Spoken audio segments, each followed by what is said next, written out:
Welcome to Mormon Book Reviews, where an evangelical encounters the restoration. I'm your host, Steven Pynakker, and I'm so excited to have two very, very special guests onto my program.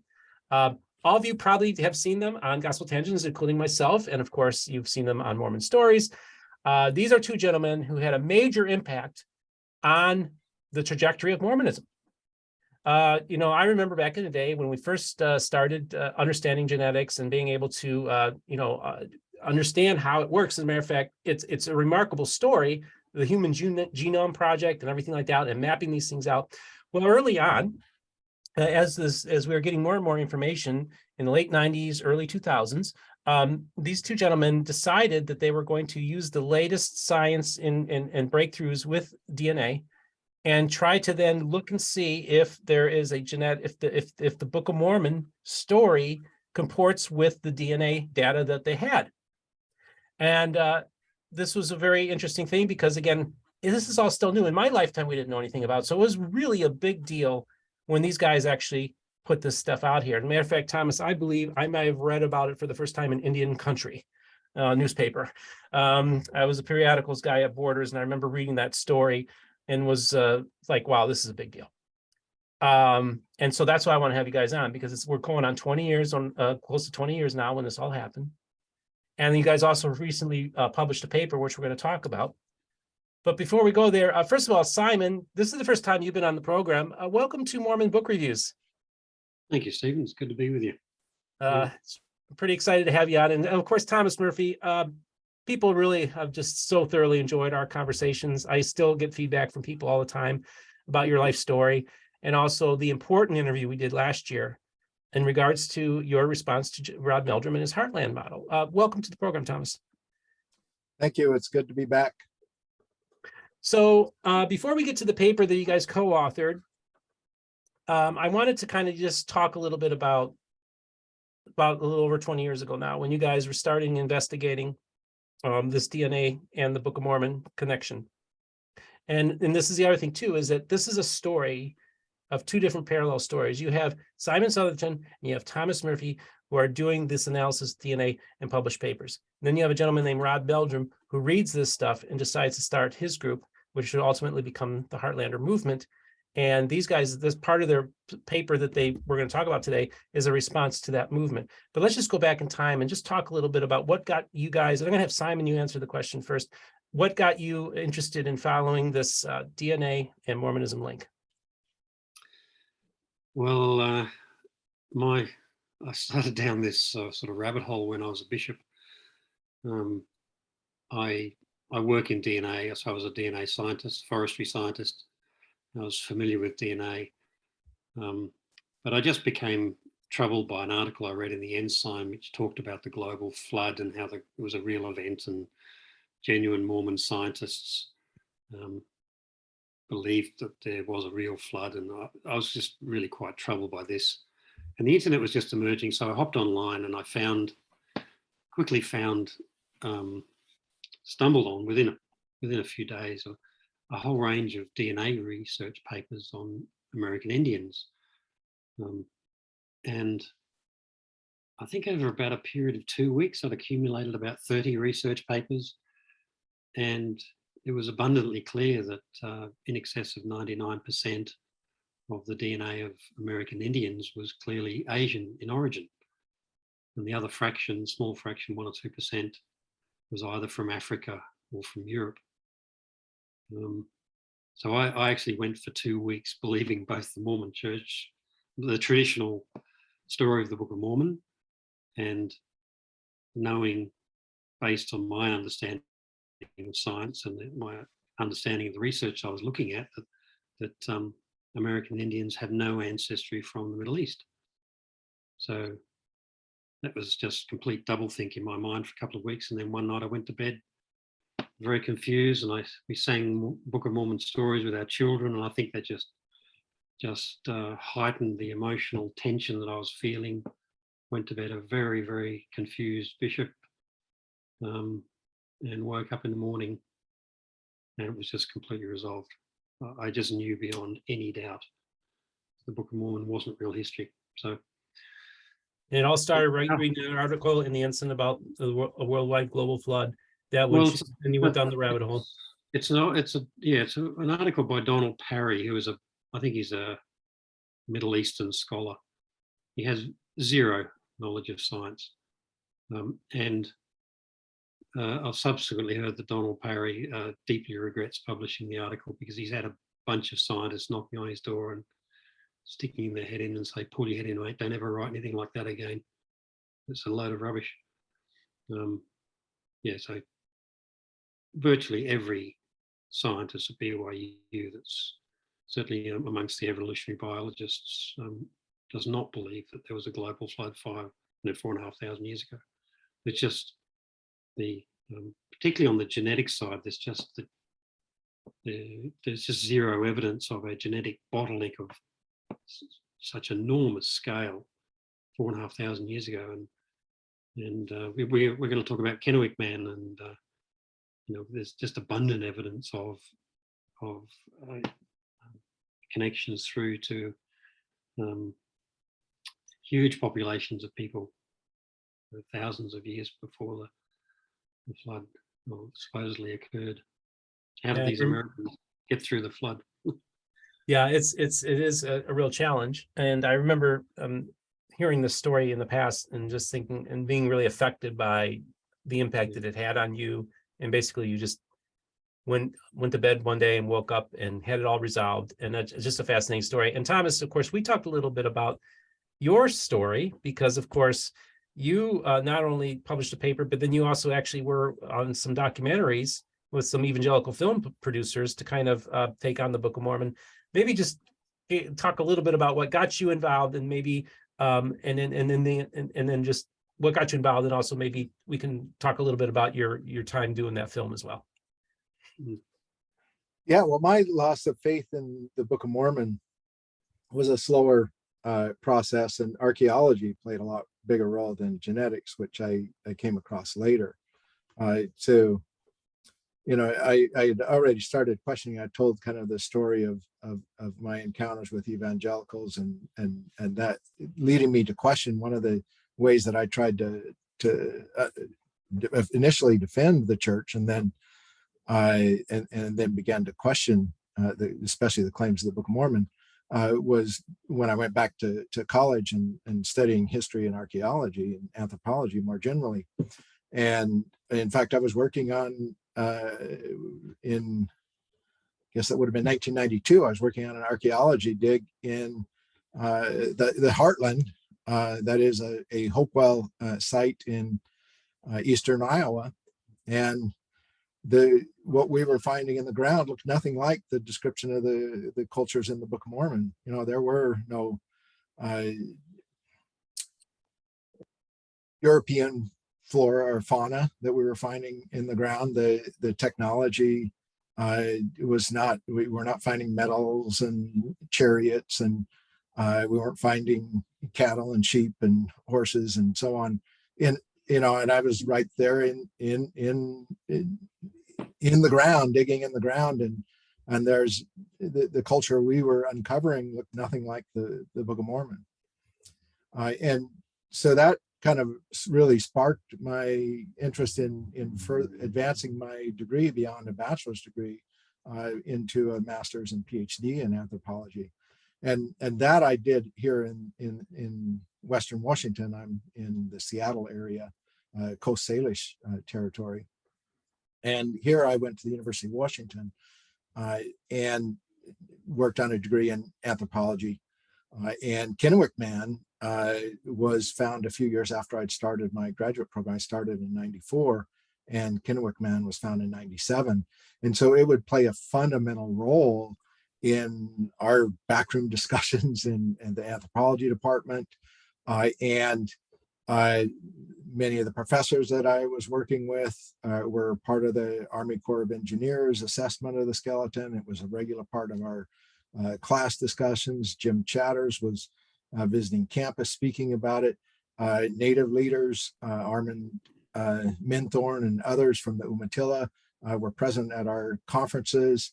The Native scholars in particular were very active part of the Northwest Anthropology Conference, presenting their point of view. So I was kind of embedded within a discussion of Kennewick Man when I was asked by Brent Metcalf if I would write an article about DNA in the Book of Mormon. So that kind of took me into that genetics arena, which had been part of my classes, but not an active part of my research agenda. I came across Simon's story online of his loss of faith, and followed some of the trails that he had helped forge, and then published an article called Lamanite Genesis, Genealogy, and Genetics in a book called American Apocrypha, which I think I have right here. Yeah. And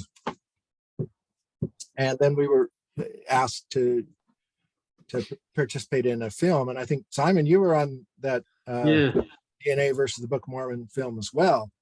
Joel Kramer, I think. Yeah. Yeah. And so both of us participated in that. And also both of us participated in our co-author's film.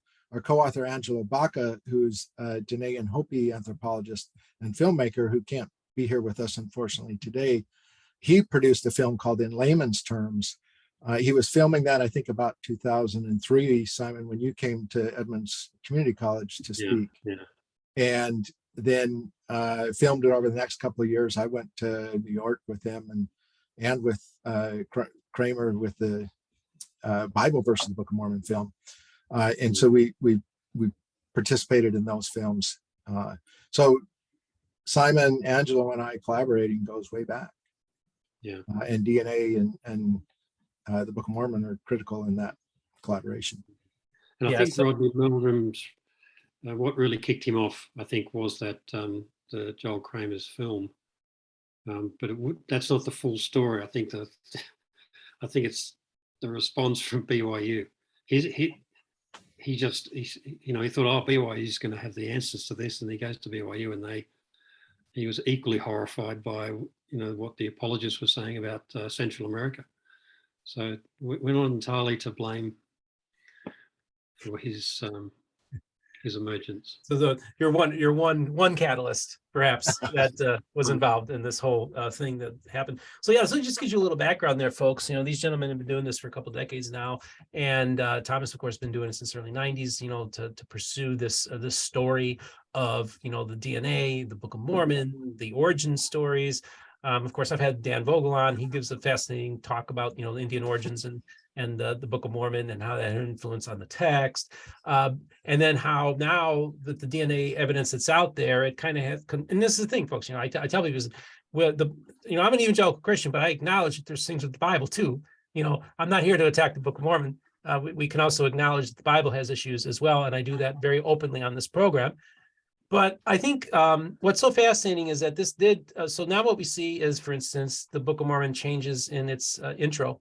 There was all the indigenous people. Now they're saying it's just be some, right? So they're even acknowledging it just even so slightly. But then you had this other move with Rod Meldrum's, which is going really strong, building this group of really pushing back against the academics and what they would view as progressives and liberals that are maybe undermining their church with these things. And so that's really like this 20-year journey that's been going on with all of us, with you guys and with Rod and everything like that. And I just want, before we talk about the paper, I just want you to talk about maybe some of the pushback you guys got when you put this stuff out there initially. What kind of pushback did you guys get? Simon? You want to go well, yeah, I think, I had my story online that Thomas mentioned where I talked about the DNA. I think there was more of an apologetic response to that, but there was a massive apologetic response in 2002 and 2003. And this is when they brought in a whole range of geneticists from BYU to criticize the work that we're putting out and, to downplay the power of DNA. And Ryan Parr wrote a critique of my paper, and it was riddled with personal attacks on me. So yeah, there was just a huge, I think that probably about 15 or so papers were published, I think, within a few years, a range of authors, Keith Crandall, who else was there? Michael Whiting, who teaches human evolution at BYU. He wrote a paper. Scott Woodward did a little bit of apologetics at one stage there. But it was basically downplaying the power of the science and confusing people with just hundreds and hundreds of pages of apologetics.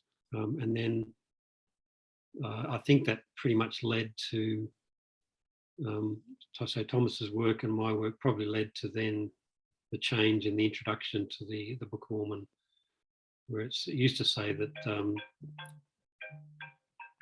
sorry, that's okay. So Thomas, maybe you could talk a little bit about the what you were getting there, kind of. Yeah, you know, so when we were first publishing our work, the introduction to the Book of Mormon said that the Lamanites were the principal ancestors of the American Indians, and that had been in there since 1981. And it got put in there, and I think in response to efforts to advocate a limited geographic setting for the Book of Mormon in Mesoamerica. And so the predominant view was that basically all or nearly all Native Americans had come from Israel. And the DNA evidence just obliterated that possibility. I mean, it eliminated that possibility. We did not find any DNA evidence for any population in the Americas that came from anywhere near the Middle East. Instead, we find the closest relatives of living Native Americans, as well as the fossils that have been found, coming from North and East Asia, and not from the Southwest Asia or the Middle East, in the places where the Book of Mormon had claimed. So the short version of the story, I guess, is that a limited geographic setting for the Book of Mormon went from being poo-pooed in the introduction to the Book of Mormon to becoming the primary defense. By 2006, the LDS Church had removed that statement about the principle of, or had modified it to say among the ancestors of American Indians instead of principal ancestors of American Indians. And then these scholars that that Simon was mentioning, their primary argument was that the Book of Mormon doesn't pretend to cover all of the Americas, but instead is a story of a small group of people in a limited region, their preferences in Mesoamerica, and that the DNA over time got diluted out by gene flow, genetic drift, and other well-known biological processes. Of course, we had considered that in my article, the articles we did together, and Simon's book. We considered those possibilities, but the problem with that dilution model is that there's no Israelite DNA to begin with, because that to be diluted out in the fossil record, for example, we don't find that at all, and so there's no evidence that DNA from that ancient Near East ever made it to the Americas to begin with, to be diluted out of populations. So the defenses, at least I did not find very satisfying. Mm-hmm. Mm. And of course, it should say that Mesoamerica has been one of the most intensely studied group in the Americas, the Mayan population in particular, and thousands of Mayans have now been DNA tested, and there's just no obvious sign of any, Middle Eastern ancestry there. And we can find a couple of % of Neanderthal DNA in everyone that's of European and Asian ancestry. Why hasn't that been diluted out?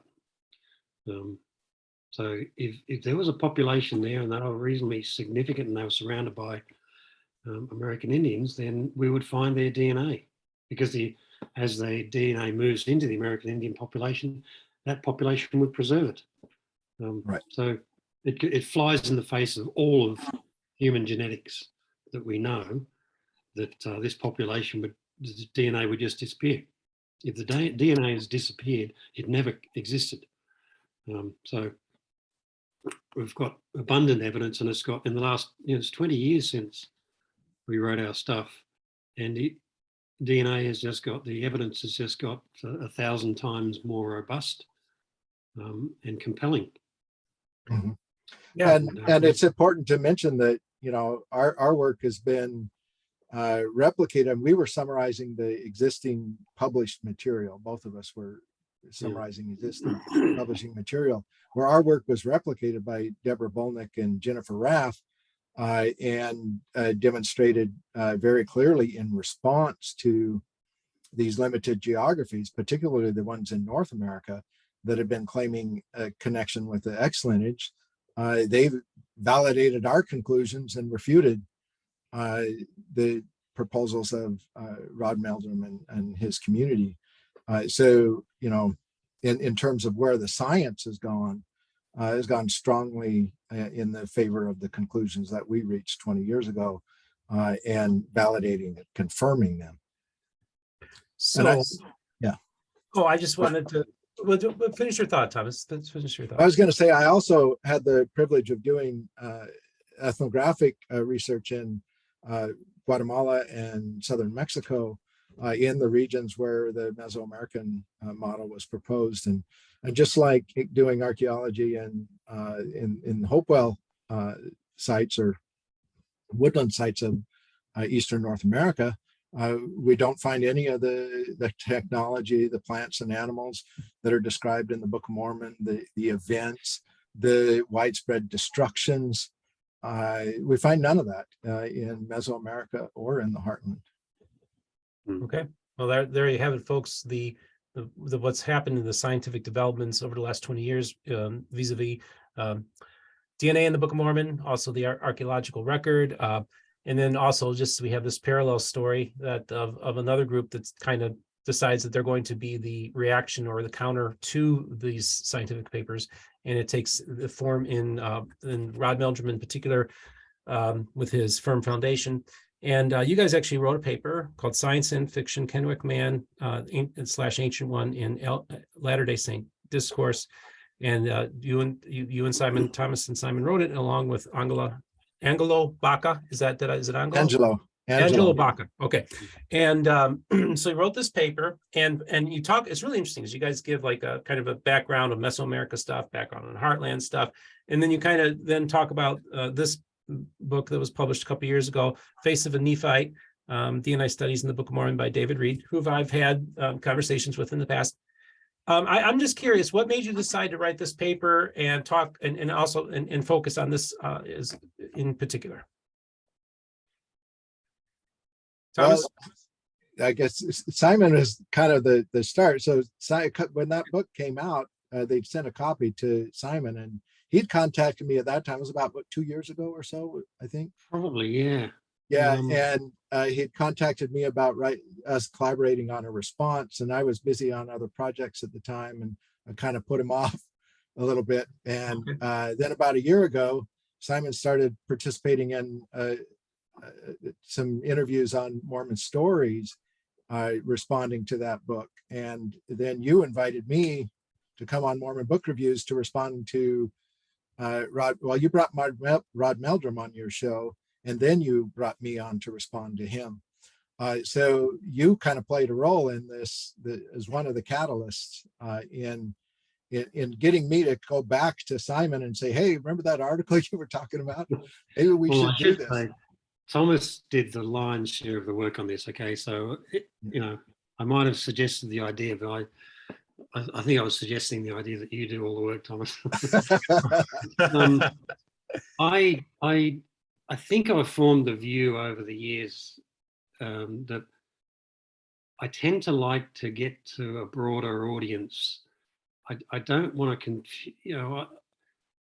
Most people are fairly sensible, and if you just tell them that not a dumbed down, but if you can tell the story in the language that they understand, that's very useful. And so I'd done a lot of, I've written little posts and put it on Facebook and put it on Mormon Stories about the Kennewick Man story.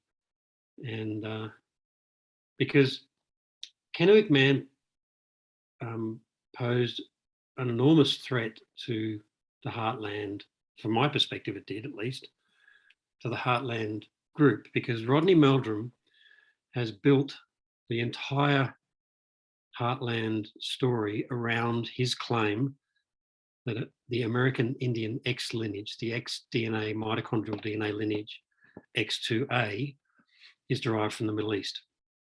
And this is plainly false. And unfortunately for Rodney Meldrum, Kennewick Man carries the X2A lineage, but it's not the same lineage as American Indians carry today. It's an ancestral lineage. So it's one that they all descend from. But of course, the other problem for Rodney Meldrum was that Kennewick Man has been absolutely categorically proven, he's proven to be 9,000 years old. And that doesn't align at all with anything that the Heartlanders believe. So they've gone in, they immediately rushed in to claim that, yeah, no, that's his DNA is from the Middle East. The dating's wrong. Has to be wrong because there weren't any humans before 6,000 years ago. So that's what got my attention, because he's got a huge audience, as you mentioned. He has large conferences and he's spreading these false claims about Kennewick Man's DNA and his age.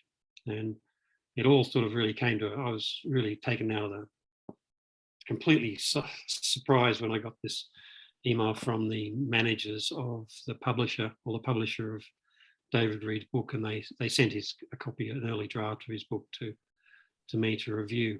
And so I got really, really interested in Kennewick Man, and I've read most of the work that was done on him that was published in a book by Douglas Owsley, who's the professor of anthropology at the Smithsonian. And he led a very large team that studied the skeleton. And the short story is that the science has proven beyond a doubt that Kennewick Man is related to all of the indigenous first Americans in the vicinity of where his bones were found, which is in contrast to what even some scientists thought when the skeleton was first found, that they thought Kennewick Man had European ancestry.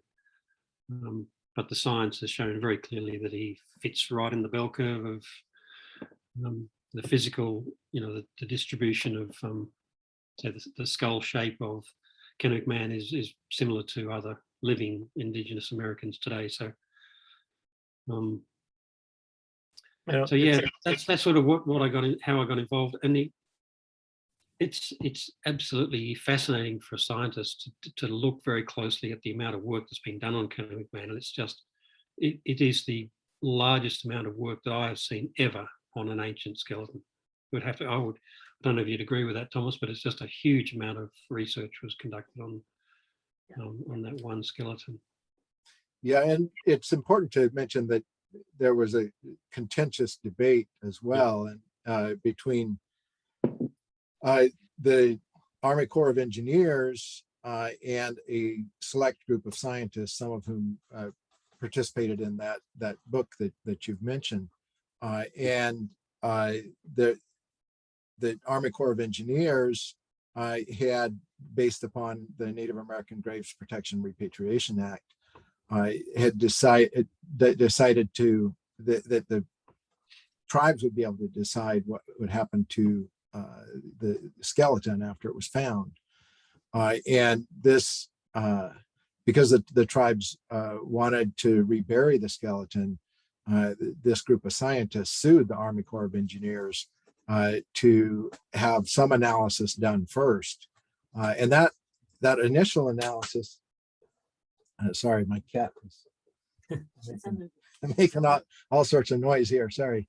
But that initial group of scientists included, like Eugene Hun was one of my professors. He was the chair of my dissertation committee. He did the linguistic analysis for the courts. Basically, when the courts ordered that at least some analysis of the skeleton should be done before it is returned to the tribes, he did the linguistic analysis and basically showed that if you look at the languages of the Columbia Plateau in eastern Washington, that they show continuity from more than 9,000 years ago. So from the time of Kennewick Man to the present, that there is an evolutionary relationship between the languages spoken today and the likely distributions that they had in the past, which we can make assumptions about based upon the patterns we see in living populations and what we know about the evolution of human languages. And so, yeah, I agree that there was a fair amount of research, but because it had been controversial, I really felt that it's important to involve Indigenous authors in this project. And Angelo Baca and I had been collaborating on, we had written an article together in this book, the LDS Gospel Topic series, on DNA in the Book of Mormon, kind of bringing that up to date, but centering Indigenous perspectives. And we had also published an article on repatriation issues in Open Theology called, what was it? Rejecting Racism in Any Form. And in that article, we took on the church's essay and said, look, if we're serious about rejecting racism in any form, then we need to address the LDS church's embeddedness with looting and the problems with the origin stories of the Book of Mormon is that if those gold plates had actually existed, they would have never belonged to Joseph Smith to begin with, but they would have rightfully belonged to the Seneca from whose lands they were taken. And so Angelo and I had been working on repatriation issues, and there's no bigger repatriation issue in the literature than Kennewick Man. So it isn't just the scientific analysis, it's the cultural, social, and historical analysis of whether or how should scientists interact with native skeletons, what rights do native people have to their own ancestors, and what permissions do scientists need to have from descendant populations before they engage in study of ancestral remains in a settler colonial society. And so Angelo and I had all this material that never made it into this book already about Orson Scott Card and Trent Stevens and Jeff Meldrum and their perspective on Kennewick Man. So our thought was to team up with Simon, because he was doing some really excellent scientific analysis, and team up kind of our cultural and historical analysis with his scientific analysis to produce this article. And coincidentally, at the time we were starting to talk about an article, I got an email from the editor of Journal of Northwest Anthropology, Darby Stapp, and Darby said, I'd published there before. I published a couple of articles with him before. And he said, you know, we really like the work that you're doing. Would you consider submitting another article to our journal? And so I pitched the idea to Simon and Angelo that we go to the Journal of Northwest Anthropology. They were looking for more work from me. And it was also a great audience for this work, because what we have in the Pacific Northwest here are the anthropologists that were involved in doing this work, involved in finding and first analyzing the skeleton, and the tribal communities that were advocating for the repatriation of the skeleton. These are the primary readers of the Journal of Northwest Anthropology. So it was a great opportunity to get our research into a mainstream anthropology journal, a preeminent one for this region, and address the debates about Book of Mormon, DNA, archaeology, etc.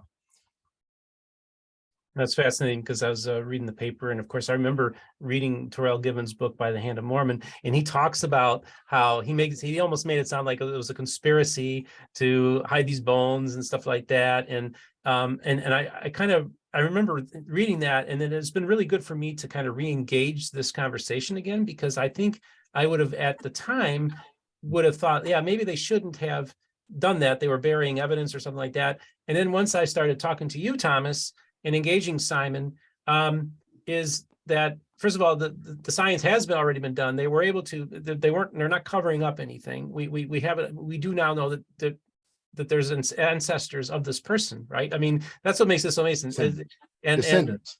Yeah, descendants. Yes. Sorry. Yeah, thank you.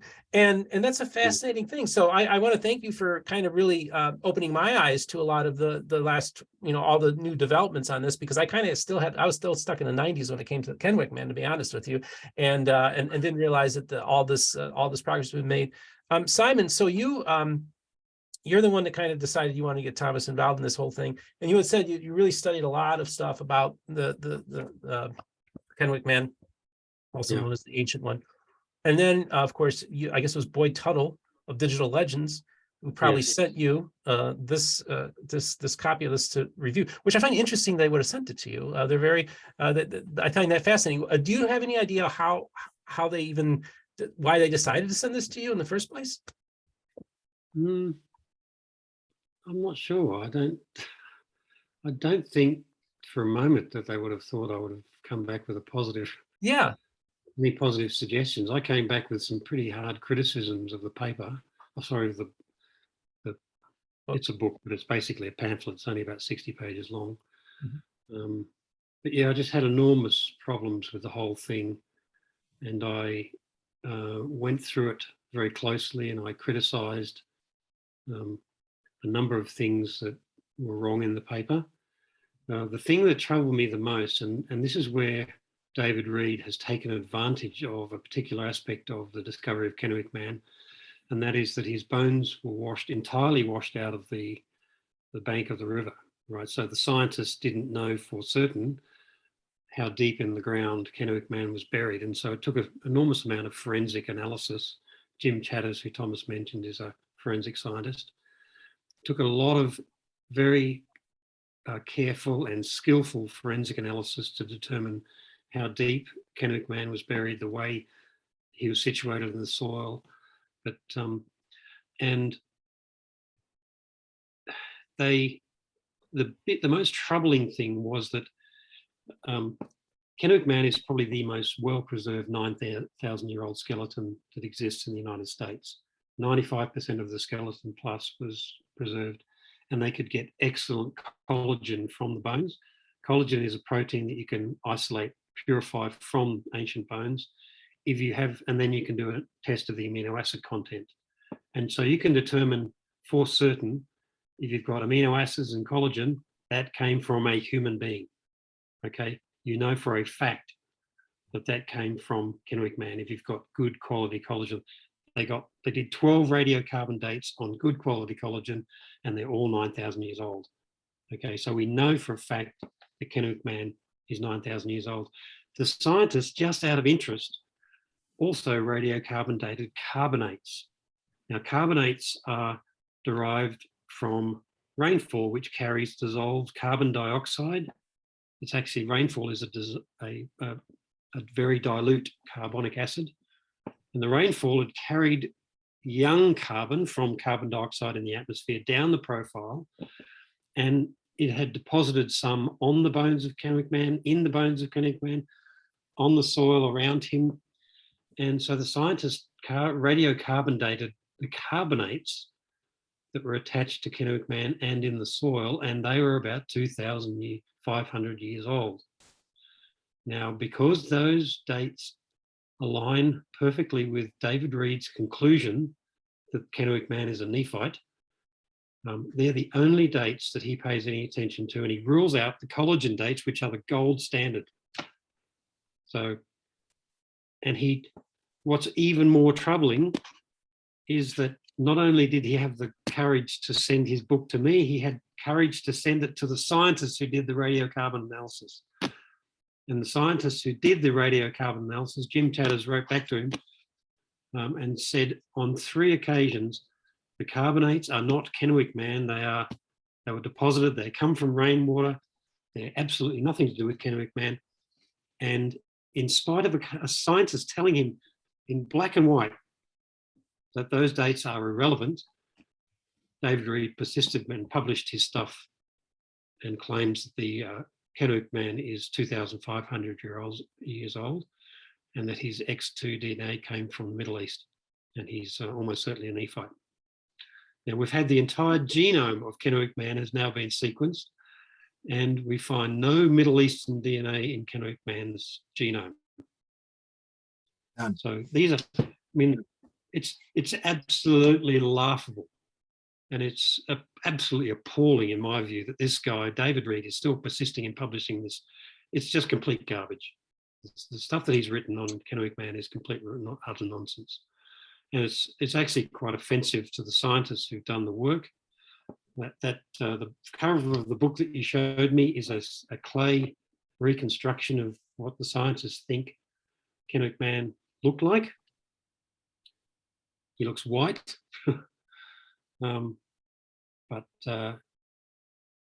And unfortunately, the scientists have no that because they work at the Smithsonian has just allows people to use anything that the scientists produce, and so they couldn't stop David Reed from using that image on the front cover and many of the figures and illustrations in his book. So, I think it's important. It's important to point out, though, Simon, that image is not the final stage of the reproduction. That's an earlier stage of the reproduction, though. There's a series of photographs, and that image there is the one from before they attempted to address the facial features, especially the skin tone. So in the actual Smithsonian reconstruction, they put a darker skin tone paint onto that model that David Reed conveniently neglects, and he puts up basically a pale misrepresentation of that reconstruction, an earlier stage before the painting of skin tone was put onto it and features of the face. Now we point out, and I rely upon the really excellent work of Paulette Steeves, a Cree and Métis archaeologist who's written a bit about that reconstruction process, and she points out, that last stage is, there's nothing in the fossil itself that tells you what to do at that stage. It's the assumptions of the people doing the reconstruction that come into play. And that brings me, if I can, I want to highlight some general critiques that kind of are threaded through the article of the portrayals of Kennewick Man, not just by David Reed, but by Orson Scott Card, by Trent Stevens, by Jeff Meldrum, who's a cousin of Rod Meldrum, and by Terrell Givens. In this Latter-day Saint discourse about Kennewick Man, there are some basic fundamental errors that are occurring. And one of those is a racialization of the skeleton. A good scientist, any basic, you take an anthropology 101 class, you learn that race is a social construction. And you and I had a very long and detailed conversation about that in response to Rod Meldrum's book. So I'm not gonna rehash all of that here, but to say that race is a social construction, it's a modern construction. It did not exist in the ancient past. And when we label a skeleton using modern designations, we are misrepresenting the past. And Mormon scholars, all the ones I've named, engage in that racializing of the past in a way that's not justified by a careful scientific analysis, and it's not justified by what we know from the social and historical sciences either. All right, so that racialization is a general problem that we see in Latter-day Saint discourse about the skeleton. It's not only Latter-day Saints that have done that. White nationalist websites do the same sort of thing. It's also been done to some degree by the media, and even some scientists, including Jim Chatter's, getting a little careless in the terminology that they've used, have fed into that popular tendency to racialize the past. So Mormons are participating in a larger cultural phenomenon. So it's not just the racialization of the past, but there's a misrepresentation of Native perspectives about Kennewick Man in general. And so you see repeated in the Latter-day Saint discourse, you see, Cheryl Gibbons saying that there's this conspiracy to hide the skeletons, that Umatillas reject science, and the Clinton administration was engaging in this political maneuver to hide the skeleton. Or you see Orson Scott Card saying, that the Umatillas are, there's a big danger that the Umatillas are going to succeed in hiding away this skeleton because they are anti-science. And that is knowing many Umatillas, working on a regular basis with Native scientists and Native leaders, I know that that's not true. The tribes in our area, including the Umatillas, hire Native scientists. They hire anthropologists. Many of these scientists and anthropologists are themselves Native. Okay, and that characterization of Native people as anti-science is false. It's a false representation of Native communities, and it's a misunderstanding of what the debate was about. The debate was never an intent to hide the past. The debate was about whether or not it's appropriate for a settler colonial society to dig up the ancestors of indigenous populations and put them on display or do analysis without consulting the descendants. That's what the debate and the issue was in Native communities, not a creation versus science sort of argument. And Kim Tallbear, a Dakota anthropologist, has done a great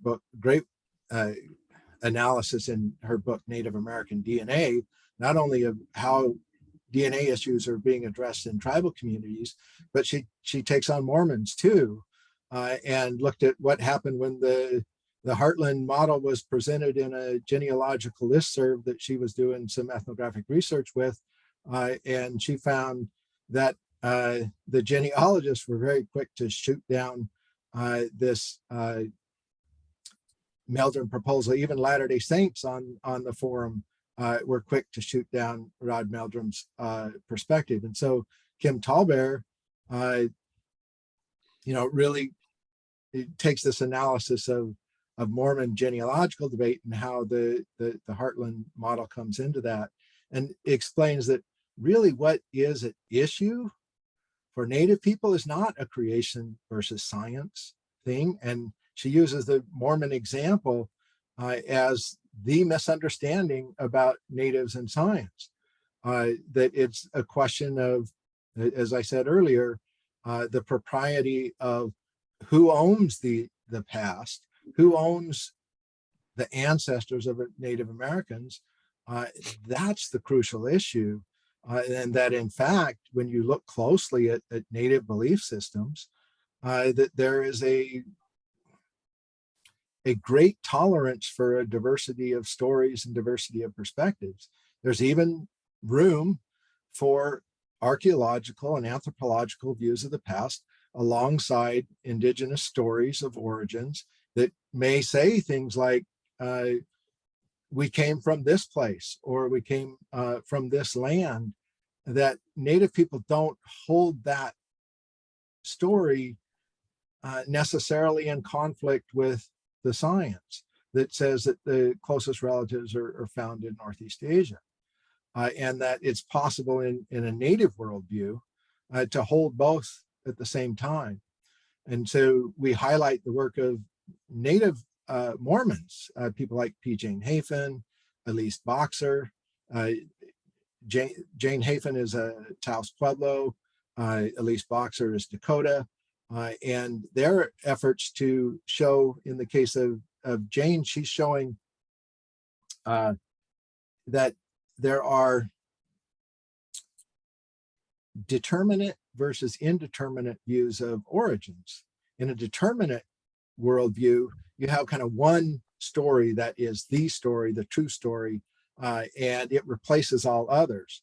Where in an indeterminate approach, you have many stories. In that case, the Book of Mormon is one of many stories about the ancient American past. Okay, whether fiction or historical, it's one of many stories. Where in the determinate approach, which is predominant in Book of Mormon studies, is that the Book of Mormon becomes the measure by which all other stories are evaluated. And so if something agrees with the Book of Mormon, then it's considered to be true and brought in and useful into Mormon studies. But if it contradicts the Book of Mormon, it's treated as some impure Lamanitish source, to use John Taylor's terms, and is demeaned by Latter-day Saint scholars rather than treated respectfully. This is a really fascinating conversation. And Simon, I want to wrap this up in a little bit, but I want you to, Simon, to kind of maybe put a little bow on this.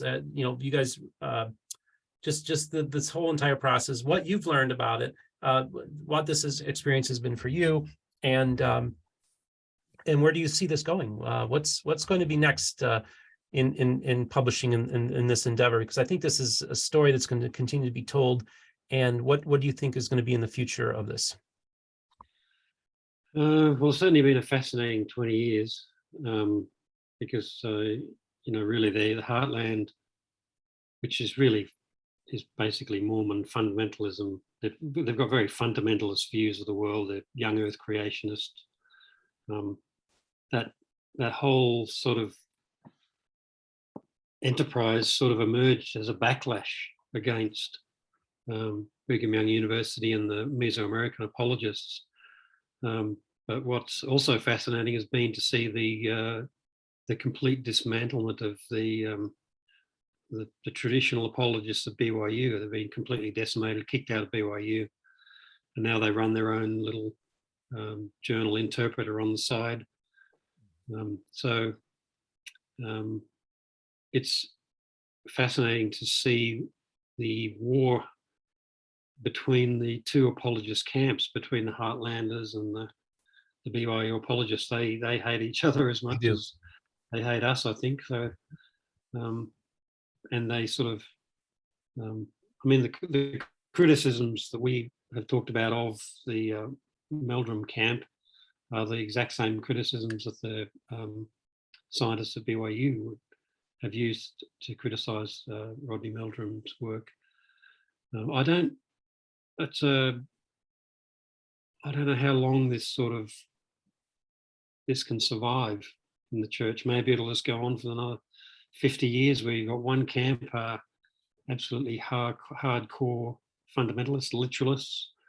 The Book of Mormon is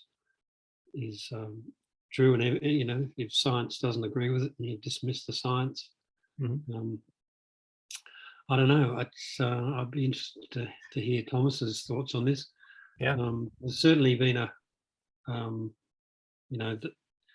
when we first raised the DNA issue, there was a very well organized bunch of apologists at BYU writing in response to our work, and now they're just pretty much all lone wolves, I guess, sort of circling around the interpreter journal. And I guess you've got Book of Mormon Central now, which is, I guess, a more popularist version of LDS scholarship.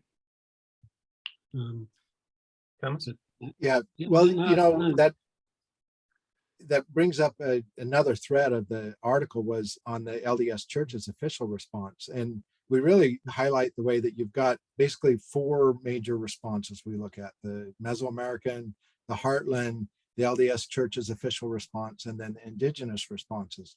And what's interesting is that I think the churches and the indigenous response is more close to the scientists than the Heartlander or the Mesoamerican one. And so you get this interesting dynamic where the President Nelson of the Church of Jesus Christ of Latter-day Saints is saying that the Book of Mormon is not a history, it's not a textbook. And this is being repeated by Native scholars who are saying, yeah, right on, President Nelson. And you have, as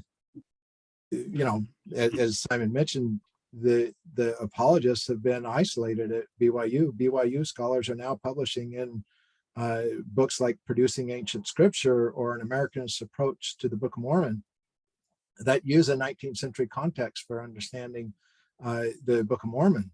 And in fact, I was just invited earlier last month to speak at the Book of Mormon Studies Association and to present my neophyte interpretive model of the Book of Mormon to what was predominantly BYU faculty and students, and invited by the president of the BOMSA is Christopher Thomas, who's been on your show,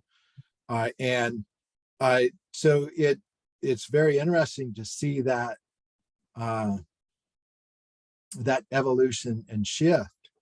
The other evolution and shift that's very important is what's happening in the indigenous Mormon community. So the University of Utah, for example, earlier this summer, hosted a seminar called Indigenous Perspectives on Lamanite Identity. This was underwritten by places like BYU and Mormon studies programs at, I think all the major Mormon studies programs at universities, as well as a number of other sponsors. And it was indigenous scholars getting together. We did one big public presentation, or two big public ones that are available on the University of Utah's website, and then private dialogue amongst indigenous Mormons. And I was privileged as someone of predominantly settler ancestry to be invited to participate. There were only a couple of us, and get to hear indigenous scholars wrestling with not just DNA in the Book of Mormon, but misrepresentations of indigenous people in the Book of Mormon more generally. And along, I can't disclose because those were in private sessions, so I can't say other than to say there were a diversity of perspectives, many of which would be very similar to that Angelo shared in his collaborations on this project. In fact, he was one of the participants, and so that's what I'll say about that. But I do want to highlight the work of a Maori scholar by the name of Murphy Simon, who is really taking on even indigenous Mormons who have some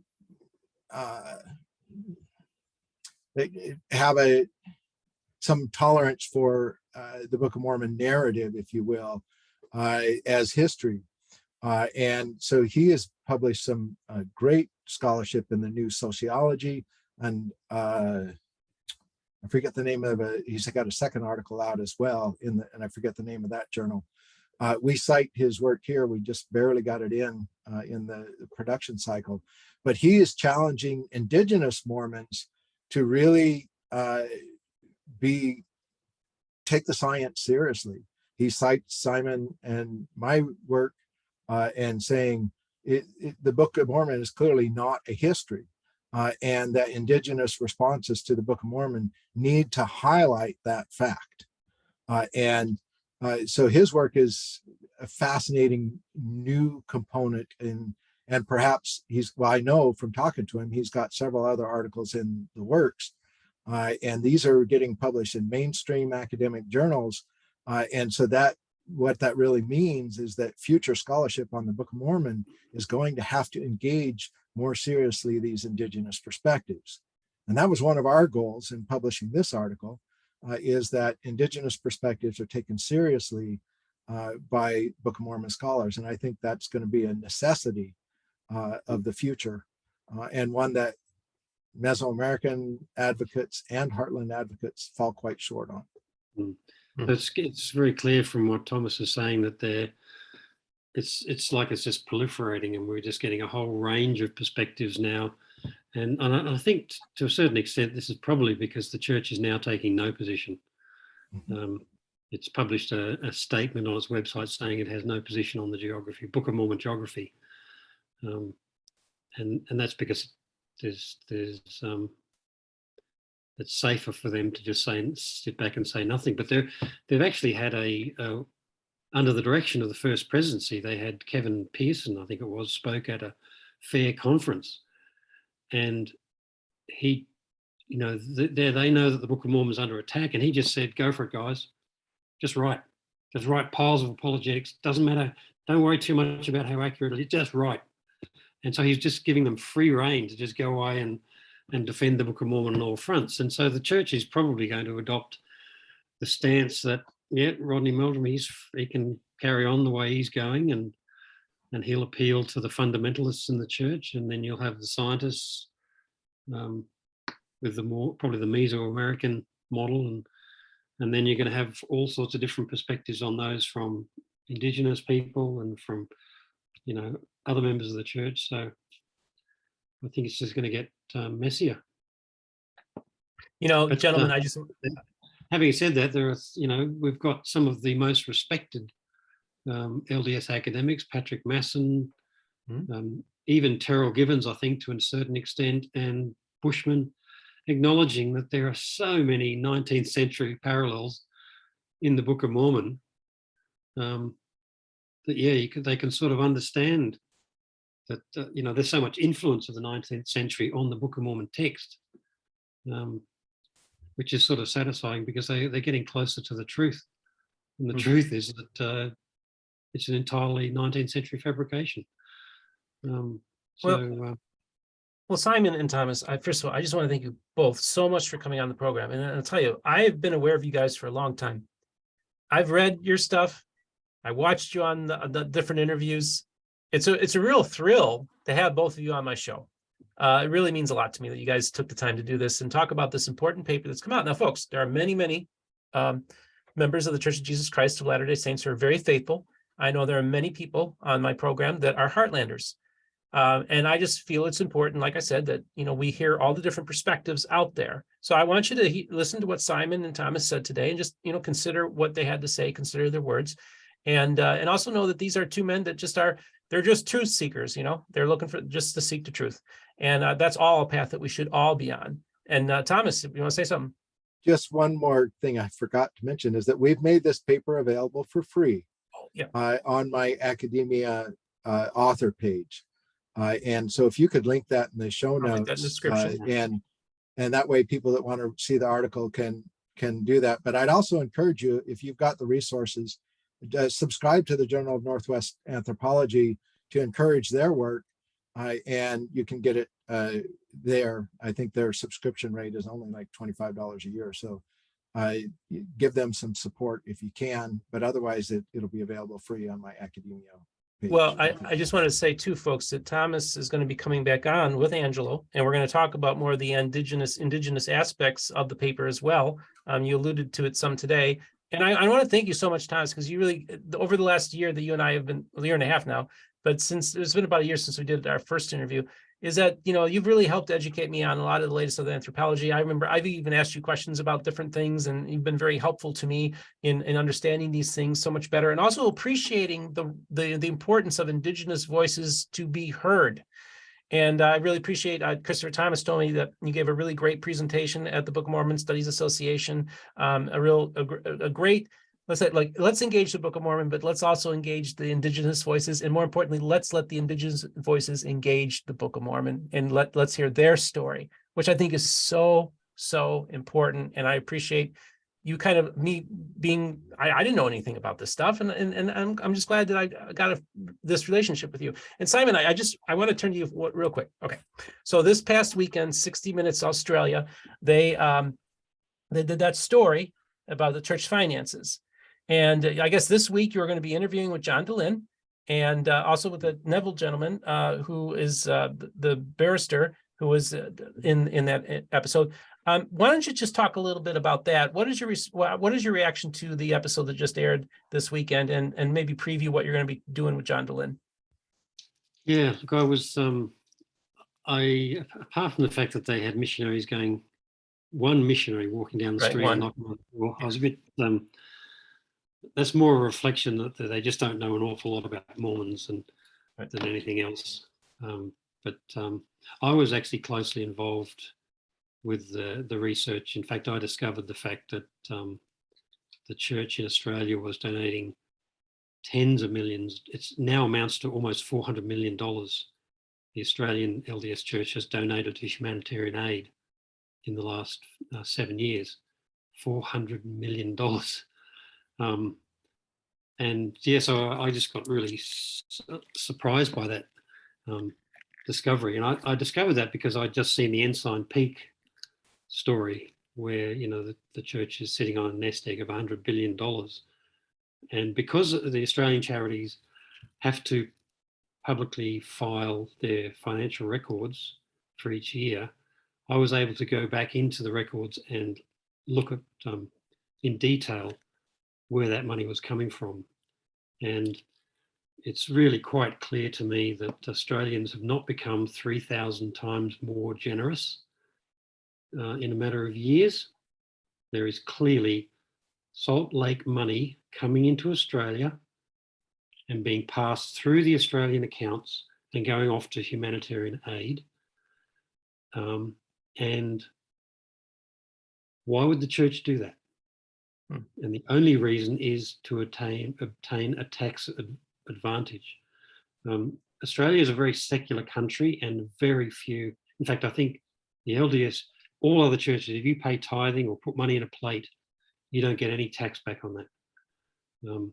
Because the government knows that the vast majority of the money that goes to churches is used to run the church. And the government doesn't think that they should be in the business of subsidizing a church running its business, or it's running its church. So the church is doing this in order to look like they're extremely charitable, funneling money from the US through Australia in order to get 100% tax deductibility on tithing, because that's what Mormons have. They can currently claim 100% of their tax back. So anyway, I, together with Neville, when he saw the complaint that I was writing to the Australian Charities and Not-for-Profits Commission, he was also deeply troubled by what they were doing, and he'd actually had a little bit of involvement in some of the meetings around that time when they were discussing the tax situation in Australia. And so, yeah, we submitted a complaint, and then journalists at The Age got involved, and then 60 Minutes and Fifth Estate.